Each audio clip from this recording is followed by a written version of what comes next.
뎁스와이즈 이제 세퍼러블이라는 명칭이 붙어 있습니다. 뎁스와이즈 세퍼러블 컨볼루션이라고 얘기를 하는데요. 뎁스와이즈 컨볼루션의 문제가 뭐였어요? 다른 채널들은 보지 않는다. 요게 문제였어요. 그러니까 일단은 뎁스와이즈 컨볼루션을 이용해서 각각의 채널들에 대해서 계산을 했어요. 계산을 하고 나서 그 다음에 어떻게 해요?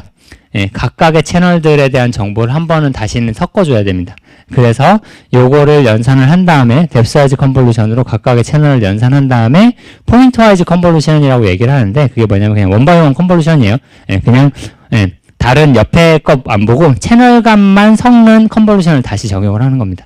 그래서 뎁스와이즈 컨볼루션은 결국에 뭐랑 뭐냐면 뎁스와이즈 컨볼루션과 원바이원 컨볼루션 두 개를 합친 거를 우리가 뎁스와이즈 세퍼러블 컨볼루션이라고 얘기를 합니다.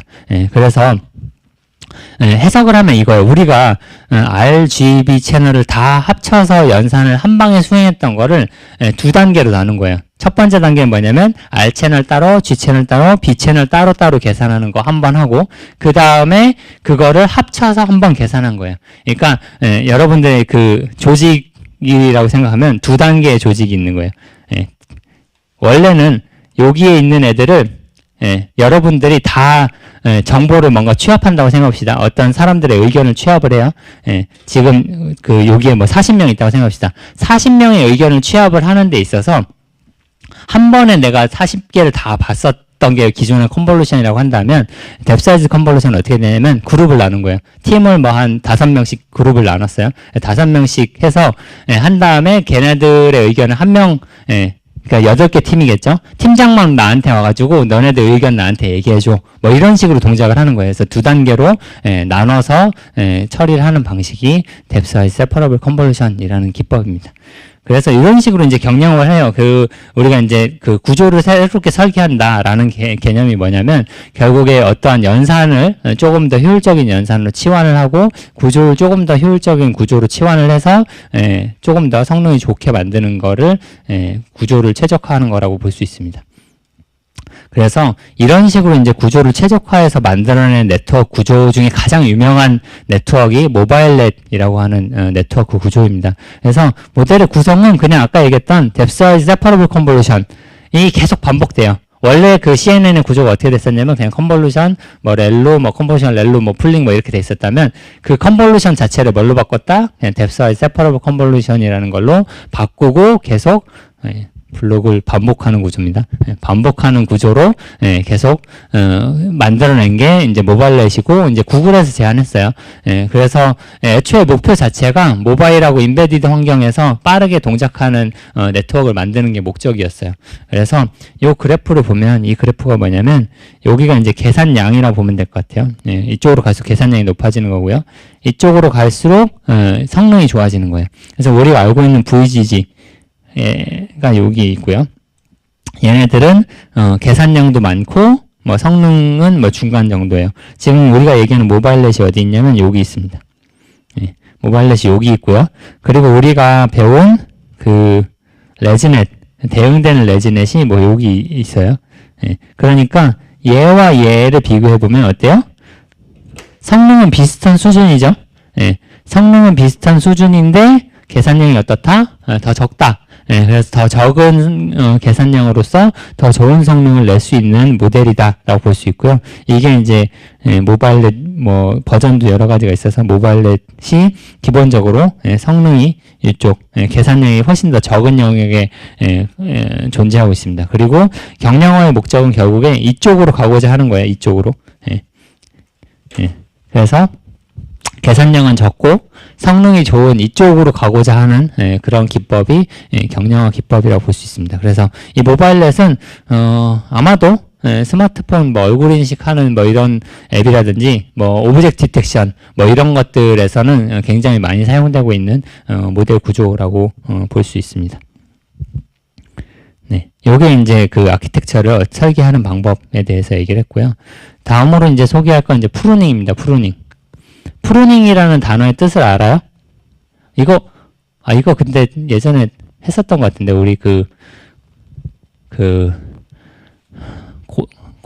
고급 데이터 마이닝이었나? 여러분들 때도? 이름이? 네. 아니 빅데이터와 뭐 데이터 뭐 그런 거였다. 예. 아무튼 그때 우리 디시전 트리 할 때 프루닝 잠깐 나왔었어요. 디시전 트리도 이렇게 막 트리가 굉장히 여러 개 있는데 그거를 필요 없는 애들은 좀 쳐내는 그런 것들을 우리가 이제 프루닝이라는 얘기를 했었는데요. 프루닝이 결국 가지치기라는 얘기입니다. 그래서 가지치기를 딥러닝에서도 이제 적용을 하는데요. 이 가지치기의 개념은 이 그림 하나를 보면 사실 완전히 이해할 수 있어요. 가장 유명한 그림이기도 하고요. 뭐냐면 우리가 딥러닝 모델을 만들 때 보통 이렇게 그림을 그리죠. 풀리 커넥티드 레이어라고 생각하면 앞에 있었던 입력이 모두 다 연결되는 게 풀리 커넥티드 레이어 로 우리가 이제 딥러닝을 구성을 하는데, 프루닝이라고 하는 거는 여기에서 좀 쓸모없는 애들은 좀 쳐내고 좀 요런 애들만 남겨놓자 뭐 이러는 게 이제 프루닝이라고 생각을 하면 됩니다. 그래서 그렇다고 막 아무거나 가지를 쳐내면 안 되죠. 우리가 가지치기 할 때도 좀 쓸모없는 애들 자르지, 꽃이 열리는 애들을 막 과일이 열리는 애들 자르진 않잖아요. 그것처럼 좀 필요 없는 애들, 중요도가 낮은 애들을 좀 제거해서 모델을 좀 축소시키는 기법을 우리가 이제 프루닝이라고 얘기를 할 수 있습니다. 그래서 목표는 앞서 봤던 것처럼 경량화의 목표가 다 똑같다고 했죠. 그 모델의 크기를 줄이면서도 정확도의 손실을 최소화하는 겁니다. 사실 프루닝을 해서 성능이 올라가기는 쉽지 않아요. 가끔 뭐 살짝 올라가는 경우도 있는데, 있는 것들은 이제 잘라내는 거기 때문에 최소한 손실을 최소화하면서 필요 없는 애들을 좀 잘라내자 하는 게 이제 프루닝이라는 기법입니다. 근데 프루닝은 상당히 그 초창기에 굉장히 각광을 받았던 이유가 굉장히 많이 줄일 수가 있었어요. 그 이유가 뭐냐면 대부분의 딥러닝 모델이 오버 파라메터라이제이션 돼 있다고 얘기해요. 오버 파라메터라이제이션 돼 있다는 게 무슨 얘기냐면 너무 쓸모없는 애들이 많다. 한 가지 일을 하는 데 있어서 너무 웨이트가 많다라는 거예요. 결국에 그렇기 때문에 학습을 해도 실제로 기여하고 있는 애들은 상당히 퍼센테이지가 작습니다. 그래서 일부의 가중치를 좀 제거하더라도 모델이 성능을 유지를 합니다. 그러면 사실 뭐 이런 식으로 생각해 볼 수도 있어요. 이거 이렇게 만들어서 이렇게 잘라낼 거면 처음부터 이렇게 작은 모델 뭐 만들면 되지 뭐라고 생각할 수도 있는데, 우리가 이렇게 처음부터 만들기는 참 쉽지가 않아요. 왜냐하면 우리가 이제 딥러닝이 동작하는 원리를 생각했을 때 처음에 크게 모델을 만드는 이유가 뭐냐면, 이렇게 해야지 최적화가 잘 돼요. 학습이 잘 돼요. 우리가 보통 이제 로스 펑션이라고 하죠. 로스 펑션이 뭐 이렇게 보통 이렇게 표현하잖아요. 뭐 이렇게 표현을 하는데, 그럼 우리가 이제 그레디언트 디센트를 이렇게 해서 이런 데를 찾아가는 게 이제 딥러닝에 최적화잖아요. 근데 오버 파라메트라이제이션, 그러니까 가중치를 많이 하면 어떻게 되냐면 이 로스 서피스가 우리가 조금 더 최적화하기 편한 형태로 바뀝니다. 근데 이거를 처음부터 이렇게 짧게 만들어 놓으면 로스 서피스가 막 이렇게 돼 있는 거예요. 그래서 이렇게 만든 상태에서 최적화를 하기가 쉽지 않아요. 그 이유가 뭐냐면, 우리가 처음에 그 딥러닝 모델을 어떻게 초기화하죠? 랜덤으로 초기화하잖아요. 랜덤으로 초기화한다는 거는 샘플의 수가 많으면 어때요? 랜덤 샘플링인데 샘플의 수가 많으면 다양한 애들이 존재하겠죠. 우리가 결국에 이제 CNN 생각하면 필터를 학습하는 거란 말이에요. 엣지를 학습할 수도 있고 뭐 블록을 학습할 수도 있는데, 어차피 우리가 랜덤으로 뿌릴 거란 말이에요. 랜덤으로 뿌리는데 필터의 수가 굉장히 많다. 그럼 어떻게 돼요? 뭐 얻어 걸려서 엣지처럼 생긴 애도 있을 수 있고 블록처럼 생긴 애도 있고 뭐 다양하게 존재하겠죠. 그 상태에서 최적화를 하기 쉬운데, 그런 애들이 적은 상태에서 이렇게 랜덤으로 샘플링을 하게 되면 처음부터 좀 잘못 초기화가 된 애들이 많기 때문에 처음부터 이렇게 학습하기는 쉽지 않습니다. 그래서 좀 크게 모델을 만들어 놓고 우리가 이제 가지치기를 하는 경우가 일반적이에요. 그래서 프루닝을 하는 방법은 보통 이제 한 번에 프루닝을 하진 않고요. 프루닝하고 끝나지도 않아요. 프루닝하고 파인 튜닝이라고 해서 학습을 살짝 다시 합니다. 왜냐하면 이제 가지를 쳐낸 거에 대한 효과를 좀 상쇄하기 위해서 약간 다시 한번 그 최적화를 수행해요. 그래서 그렇다고 처음부터 너무 많이 또 잘라내면 성능이 급락을 하니까 조금 몇 개 잘라내고 다시 한번 파인 튜닝하고 다시 거기에서 다시 잘라내고 다시 파인 튜닝하고 뭐 이런 식으로 절차를 여러 번을 반복을 하게 됩니다. 그렇게 하게 되면 이 그래프에서 여러분들이 봐야 되는 거는 뭐 요건 것 같아요. 요게 이제 뭐 기존의 모델이라고 그냥 생각을 해봅시다. 그러면 요게 이제 어큐러시 로스예요. 예. 요만큼 잘라냈을 때 지금 이제 요 선에서 10%라고 하는 거는 기존 모델 대비 10%만 사용했을 때도 어떻다? 어큐러시 로스니까 성능이 유지가 된다라고 생각하면 될 것 같아요. 기존 모델의 10분의 1 모델 사이즈만 사용해도 기존의 모델의 성능만큼 우리가 낼 수 있다. 프로닝만 해도. 그러니까 기존에 우리 레지넷 뭐 이런 애들을 가져와서 프로닝을 수행하게 되면 10분의 1 사이즈로 동일한 성능의 모델을 만들어낼 수 있다라고 생각을 할 수 있습니다. 네. 그러면 이제 어떻게 프루닝 하느냐를 생각을 해야 되는데요. 결국에 기본 아이디어는 뭐냐면 뭘 잘라내야 돼요? 쓸모없는 애들을 잘라내야 되겠죠. 그래서 쓸모없는 애들이라는 게 어떤 거냐를 생각을 해봅시다. 쓸모없는 애들은 뭐냐면 가중치의 값이 그냥 작은 애들이 쓸모가 없다라고 볼 수 있어요. 우리가 만약에 가중치가 0이라고 생각해봅시다. 0이면 걔가 있든 없든 그 선이 있든 없든 사실은 결과값에 전혀 영향을 주지 않겠죠. 그러니까 0이라고 하면은 걔는 그냥 잘라내도 무방한 가치라고 볼 수 있어요. 근데 0이 아니라 좀 작다 값이 뭐 0.001이다 뭐 이러면 약간 영향을 주겠지만 걔를 잘라내더라도 뭐 대세에 지장을 줄 정도는 아니겠죠. 그러니까 작은 가중치의 값을 잘라내도 모델 출력의 기여도가 낮기 때문에 제거할 수 있다 라고 볼 수 있어요. 기본적으로 그래서 레지넷을 학습을 했다. 그러면 거기에서 어떻게 하면 돼요? 가중치가 좀 작다 하는 애들을 좀 잘라내고 그 다음에 파인 튜닝을 하고 다시 거기에서 좀 가중치가 작은 애들 좀 잘라내고 뭐 이렇게 하면 되는 거예요. 그래서 약간은 좀 매정하게 보면은 약간 기업의 운영 방식이라고 볼 수 있어요. 저성과자를 그냥 잘라내는 거예요. 저성과자를 잘라내고 기여도가 없다 그럼 잘라내는 거예요. 그 다음에 다시 이제 기업을 운영하다가 그 중에 몇 퍼센트 또 다시 잘라내고 뭐 이런 식으로 이제 하게 되는 방식이 기본 아이디어인데요. 근데 이제 그냥 학습을 하게 되면 사실 그 가중치가 작은 애들이 많이 생기지 않을 수도 있어요. 예를 들면 우리가 팀을 구성해놨는데 5명을 구성해놨는데 그냥 이제 일을 시켜놓으면은 그냥 서로 이제 분배해서 그냥 역할을 분배할 수도 있어요. 그래서 뭐 한 20%씩 나눠 가질 수도 있죠. 근데 우리가 원하는 거는 어떤 애들은 좀 많이 하고 어떤 애들은 그냥 아예 안 해서 걔를 그냥 쳐냈으면 좋겠는 거예요. 그래서 조금 더 액티브하게 우리가 프루닝을 한다고 하면 보통 이제 레귤러라이제이션을 적용을 하는데요. 우리 이거 배웠었죠. L1 레귤러라이제이션, L2 레귤러라이제이션. L1과 L2의 차이점이 뭐였어요? L1은 L1과 L2 둘 다 어떻게 한다? 가중치를 줄인다. 그건 마찬가지예요.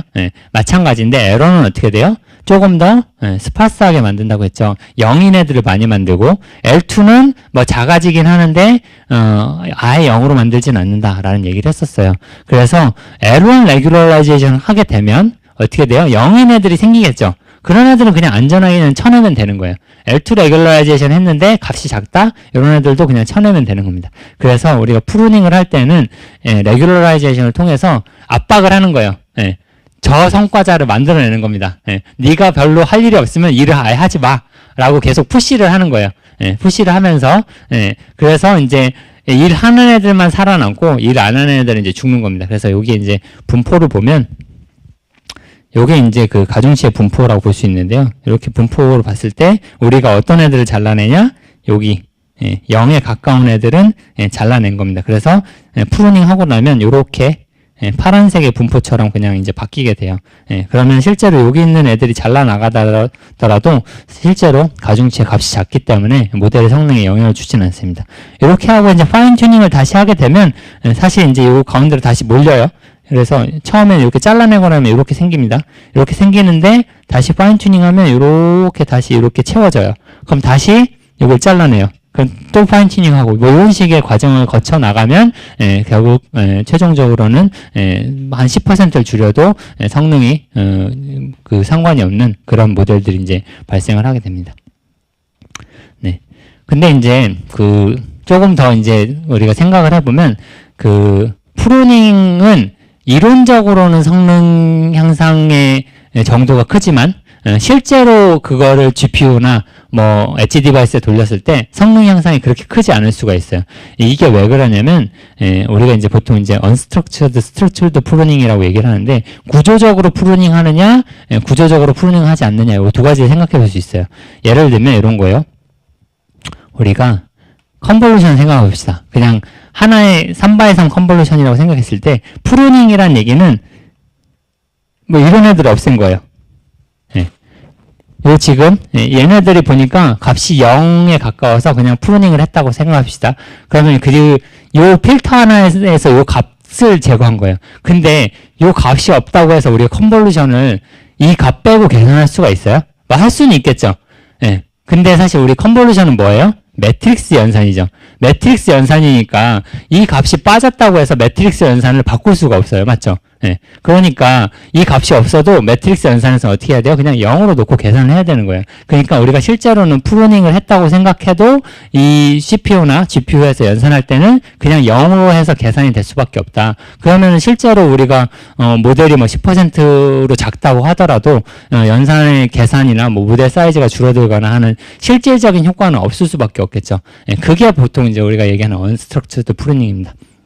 그래서 개별 가중치를 제거하는 거예요. 그냥 이런 애들을 제거하면 실제로는 작아진 것처럼 보이지만 결국에는 GPU나 CPU에서 최적화를 하기가 어렵습니다.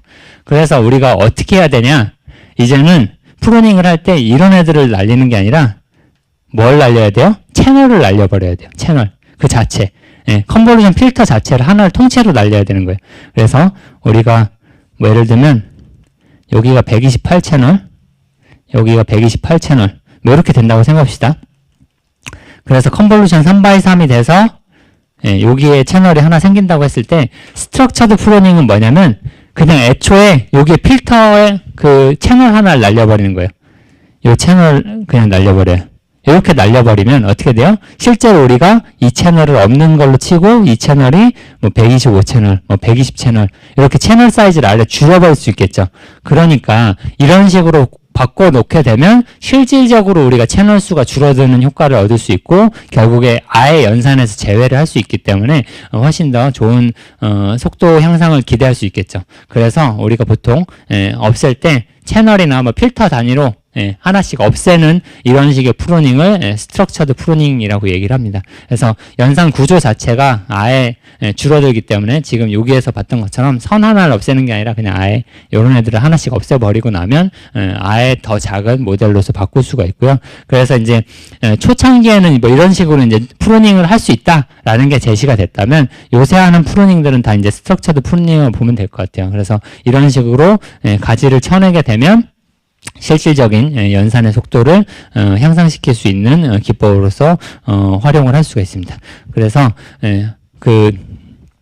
앞 시간, 지금 시간 이제 배운 내용은 우리가 이제 모델의 경량화를 하는 데 있어서 모델 구조 자체를 처음부터 잘 설계를 하는 방법도 할 수 있지만 좀 큰 모델이 있었다. 라고 하면은 그 모델을 가지치기를 통해서 좀 작은 모델로 만들어낼 수 있다라는 얘기를 했습니다. 그럼 이제 모델 구조를 다시 설계하는 것에 비해서 프루닝이 가지는 장점은 뭐냐면 우리가 처음부터 모델을 다시 막 만들어서 하기는 쉽지 않잖아요. 그러니까 누군가 만들어 놓은 모델이 있을 거예요. 근데 그거와 비슷한 성능을 내자고 우리가 모델의 구조를 다시 바꿔서 다시 학습하는 건 좀 어려워요. 그러니까 예를 들면 뭐 GPT나 라마 뭐 이런 모델들이 굉장히 큰 모델들이 있단 말이에요. 그걸 우리가 다시 학습하기는 쉽지 않아요. 그러니까 만들어 놓은 애를 가지고 최대한 우리가 가지를 좀 쳐서 쓸모없는 애들을 줄인다 하면은 사실은 프루닝이 조금 더 효과적이라고 생각할 수 있고요.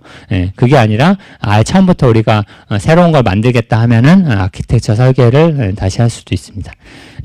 그러면 우리 잠깐 쉬었다가 나머지 두 개 퀀타이제이션하고 날리지 디스틸레이션 얘기를 좀 해보도록 하겠습니다.